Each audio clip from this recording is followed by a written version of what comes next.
Joining me now is Democratic Congressman Brendan Boyle of Pennsylvania. Hey, Congressman, good to see you. I know you've been out campaigning. So how do you feel about how well Kamala Harris is doing in terms of her chances of building up the vote in Philly and in the suburbs, the collar communities outside Philadelphia, to offset those red areas of the state? Well, it's great to be back with you. And as you know, Pennsylvania is the biggest battleground state in the nation, and it's one of the closest. That's the way we were in 2016 when the race came down to half a percentage point. 44,000 was the total vote number Trump won it by. And then when Joe Biden won it in 2020, he won it by 1 percentage point, or about 80,000 votes. We are looking at a similarly close election, and whoever wins here will be the next president. I believe that'll be Kamala Harris. She has made significant inroads in the Commonwealth of PA ever since she jumped into the race, believe it or not, just 3 months ago. So at this point, incredibly close, but I would rather be on our side than on the GOP side. And what about, you've got a hot Senate race with veteran Senator Bob Casey, the Democrat, against Dave McCormick, a former Treasury official who has been challenging him and is very well funded.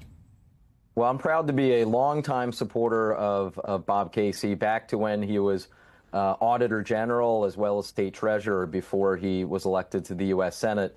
I've always thought that whatever the presidential numbers end up, that Bob Casey would run at least a couple points better than the top of the ticket. And I think that in a very close election, that will be enough and he will be reelected. And there was an incident, perhaps you can shed light on, 2,500 fraudulent voter registration applications were discovered last week in Lancaster County.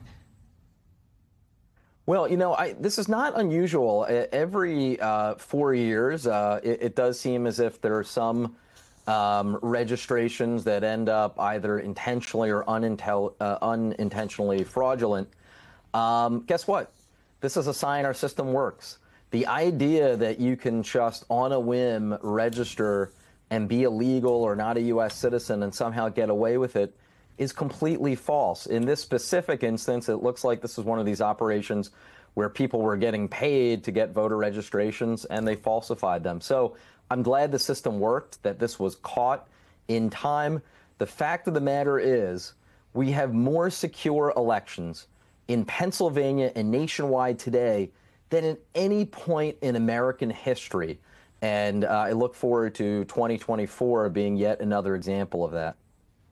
Now, the issue in Pennsylvania is also, like in some other states, Pennsylvania does not count the early vote until Election Day, which slows the whole process down. You have to open the mail-in envelopes, for instance, if it's not, you know, early in person.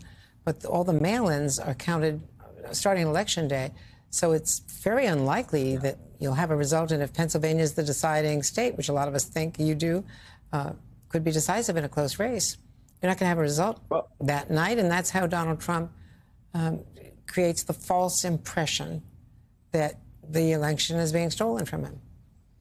Well, you explained it well, and it's enormously frustrating to me, not just as a Democrat, but as an American and as a Pennsylvanian. This is a problem entirely created by Pennsylvania Republicans who control the state Senate.